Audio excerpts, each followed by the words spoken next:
Oke cuy, assalamualaikum warahmatullahi wabarakatuh. Kembali lagi di video gue ya. Kali ini lanjutan video yang kemarin gue ngebahasnya, karena kemarin itu motor gue masalah ya, langsungnya naik turun, dan gue akan bahas di video ini kenapa itu bisa terjadi. Dan sebenarnya kalau misalnya ada masalah seperti itu pada kalian nggak usah khawatir gitu. Dan langsung aja kita ngobrol di jalan ya. Kita udah ngisi bensin nih, kita gas sawah 10.000 ya. 10.000 doang ya, itu berapa apa lah. Tapi ini suara nih kadang-kadang muncul, kadang enggak, itu kayak suara klep kendor. Nanti kita akan kencengin dah, tapi ini nggak apa-apa sih, tenaganya juga di starter masih gampang, tenaganya juga ada, gak ngempos gitu. Jadi kita akan cek aja, nanti kita ke video berikutnya lah kita akan cek gitu. Jadi langsung aja kita pulang ya. Apa kabar kalian ya? Mudah-mudahan kabar kalian baik aja cuy ya. Kali ini gue pulang, perjalanan pulang ya, seperti biasa lah, pulangnya selalu NR ya. Wah itu kan lu ngetes ya, ngetes motornya ini habis servis itu kayak gimana. Powernya ya biasa-biasa aja gitu, maksudnya nggak ada masalah, powernya enak aja, tenaganya juga ada, bahkan lebih enak dari yang kemarin karena TB nya udah bersih kan. Nah sekarang itu, kemarin itu permasalahannya itu langsungnya naik turun. Awalnya gue panik tuh, gue kira apa gitu kan, gue kira gue sensor ACV nya itu dia itu rusak. Nah bagi yang nggak tahu itu sensor ACV itu apa, sensor ACV itu adalah solenoid cuy. Jadi kalau di Honda itu dia langsungnya itu berdasarkan sensor ya, jadi bukan berdasarkan settingan dari TB nya kan. Beda kalau Yamaha itu kan kita bisa setting lewat TB kan, jadi kita itu bisa putar langsungnya. Nah kalau ini tuh otomatis cuy, jadi itu bawaan ECU dan itu lewat IACV. Kalau misalnya IACV nya itu rusak atau bermasalah, macet ya, itu langsungnya bakal error, bahkan bahayanya bisa kabur gasnya gitu.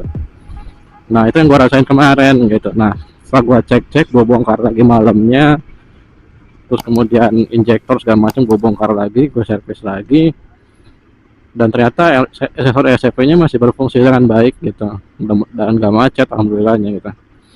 Pasal macet dibongkar gua gak ada kuncinya cuy, harus beli kuncinya dulu. Nanti deh kalau misalnya ada uang kita beli ya, kita sibukin buat nyari uang buat ini aja, buat beli keperluan yang penting kayak nikah gitu ya.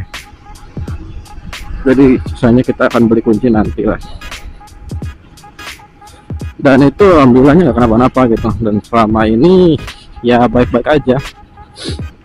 Dan gua rasain ya kayak gini enak pokoknya mah gitu. Sekarang motornya tenaganya ada tuh, pas ditarik juga enak gitu, tenaganya itu ngisi gak kayak kemarin anjir, ngempos parah. Dan itu TB nya kotor banget ya, bisa kalian lihat kan di video servis sebelumnya. Dan itu udah bersih total sekarang kan. Nah sekarang enak lagi powernya cuy ya. Oh ya, rinciin kemarin itu servis apa aja. Jadi kemarin itu gue servis itu ganti oli pakai Enduromatic yang 10W30 ya, yang anjuran bawaan Honda. Kemudian PT kita bersihin juga gitu kan, kita servis. Dan juga TB kita bersihin walaupun ada masalah gitu di bagian TB nya. Ternyata itu bagian ininya cuy, bagian langsamnya. Jadi kan kalau di Honda itu dia langsamnya itu di atas ya. Nah langsamnya itu dia itu kejepit karet cuy, karena ada sealnya itu kan, seal kecilnya itu. Seal kecilnya itu ngejepit, akhirnya apa? Akhirnya rusak sealnya, makanya itu langsamnya naik turun gitu. Jadi pas di motor dibiarin nih langsam naik turun gitu. Jadi gue itu khawatirnya apa? Khawatirnya lama-kelamaan stang sekat kena gitu. Itu makin banyak lagi biayanya gitu. Makanya kemarin itu gue langsung buka bongkar, ternyata itu di bagian langsamnya juga bermasalah gitu, di baut langsamnya. Ternyata udah bener sekarang, dan itu harus dikorbankan ya sealnya ya, yang kecil itu susah loh nyarinya itu guys, dan itu harus hancur. Jadi sekarang gue gak pakai seal, mudah-mudahan gak ada air masuk nih pas cuci motor. Tapi kemarin pas gue cuci aman sih, gak apa-apa gitu, gak ada problem. Cuman agak, kalau misalkan terlalu dingin motornya itu agak susah nyala gitu. Susah nyalanya itu pas nyala terus mati gitu, bukan susah nyala sih, mati-matian mulu gitu. Tapi sekarang aman sih cuy, kalau udah panas itu, kalau misalnya starter aja itu udah nyala dan gak ada problem cuy. Nextnya ke depan kita akan ganti filter sama ganti busi. Tapi kita nunggu aja ya, 45.000 kilo aja ya, mudah-mudahan aja ada rezeki lebih kita nanti ganti lagi ya. Sama ganti film belakang juga nih, udah lama nih, udah gatas takut putus buat tengah jalan, amit ya, jangan sampai lah gitu. Sekarang ngobrol tenaganya enak. Oh ya kemarin juga gue sempat revisi ya, revisi speednya itu dia itu ini cuy, jadi ada suara kotak-kotak kan. Nah itu ternyata kendor ya, slider piece nya itu maklum pemakaian dapat 40.000 kilo cuy ya. Itu kan muter terus kan, banyak karet juga. Nah lama-lamaan ya itu cuy keras, akhirnya gua custom, gua ganjel pakai seng, dan tenaganya ada cuy, lebih halus lagi sekarang, dan tenaganya lebih powerful. Terus kemudian langsungnya itu dia gak berisik, gak ada suara ini gitu, gak ada suara besi beradu gitu. Jadi sekarang itu udah jadi halus lagi, tenaganya ada cuy, jelas. Pas tarik aja itu cepet banget menerimanya. Pokoknya udah puas banget sih gue sama di motor gitu. Jadi permasalahannya itu hanya dipakai itu doang gitu. Sebenarnya kalau injeksi itu katanya orang free maintenance ya, sebenarnya semua motor itu wajib di maintenance cuy ya, jangan asal pakai doang gitu. Apalagi yang injeksi yang serba banyak sensor di sana sini gitu, jadi kayaknya itu gak boleh ngasal kayak gitu cuy ya. Jadi motor itu ya rawat lah, jangan hanya pakai doang cuy. Kalau misalnya udah rusak itu mahal cuy ya biayanya cuy, jadi sebisa mungkin jaga lah. Apalagi spare part motor zaman sekarang tuh naik tuh ya, apalagi Honda ya yang serba mahal gitu. Yang langsam aja itu pakai solenoid. Sebenarnya di Yamaha juga ada solenoid, tapi itu kan cuma membantu doang gitu. Sisanya ya buat ini cuy, buat diganjel aja gitu itunya, si kupu-kupunya itu, si butterfly-nya itu.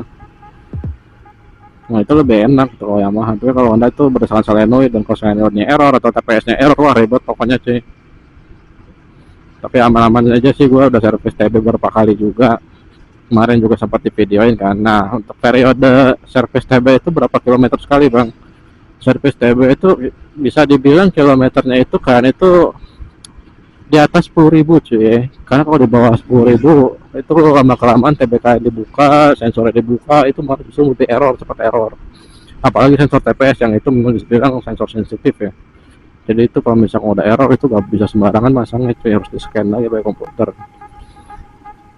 Jadi itu dia, jaga amannya sih 10.000 kilo ya. Kalau misalkan untuk lebih lama lagi ya itu bisa sampai 18.000 kilo, 20.000 kilo, tergantung pemakaian kalian juga. Kalau misalkan pemakaian kalian itu di jalan raya yang banyak bumbu ya itu bisa jadi faktor juga. Ya jaga amannya sih 10.000 kilo sekali lah servisnya itu, jadi jangan terlalu tinggi juga kilometernya. Karena guys kalau misalkan kalian itu terlalu lama servisnya, nanti si kupu-kupunya itu yang di TB itu dia itu akan renggang cuy. Jadi itu akan error gitu, langsamnya itu akan kabur terus gitu, meskipun kalian itu udah ganti ya CV, solenoidnya udah benar, terus baut langsamnya juga udah benar, udah rapat, TB nya udah rapat, semuanya kasih siap, tetap aja kalau misalkan butterfly nya itu udah renggang itu akan error cuy. Dan harga TB itu berapa ya kan, 500.000 lebih cuy, itu TB nya doang ya, belum intake. Kalau intake nya itu beda lagi.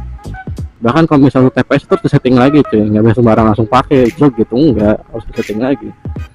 Dan itu makan biaya cuy ya, makanya itu ya, ngerawat motor itu penting cuy, jangan asal pakai doang. Seperti itu cuy, apalagi motor injeksi ya, coba pakai sensor nih.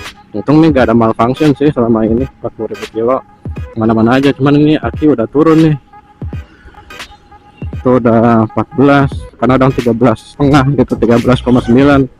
Tapi ini bisa dibilang aman, karena apa? Gak ada indikator ini, gak ada indikator buat aki, jadi akinya gak nyala. Mudah-mudahan sih gak ada masalah sih. Kita akan lihat aja nih sampai 50.000 kilo kuat ya ini aki, kita lihat aja cuy ya. Sebenarnya baterainya cukup nih buat ngeplok ya. Dan ini sih lanjutan video yang kemarin gitu kan, mau itu ada revisi kerjaan maksudnya gitu. Yang pertama itu ngerevisi speed, yang kedua itu ngerevisi TB nya. Jadi sekarang motornya udah enak banget, langsam juga enak, tuh udah tinggi langsamnya, jadi stabil, gak naik turun. Seperti itu cuy ya. Dan juga halus banget karena olinya baru ya. Nah untuk ganti oli, periode untuk oli murah ya itu 2000 kilo terus ganti lagi cuy. 2000 kilo itu ganti ya, maksimal 4000 kilo lah. Karena oli murah itu dia itu kan long apa sih, lebih cepat ya, lebih cepat aus ya. Beda sama oli mahal gitu kayak motor gitu, itu bisa tahan sampai 5000 kiloan. Kalau enduro gitu segala macam itu tahannya 2000 kilo, itu udah gak enak sih, harus cepat ganti gitu. Kalau enggak ya getaran mesin tinggi ya, kalau nggak diganti-ganti ya mesinnya jebol gitu. Takutnya seperti itu cuy.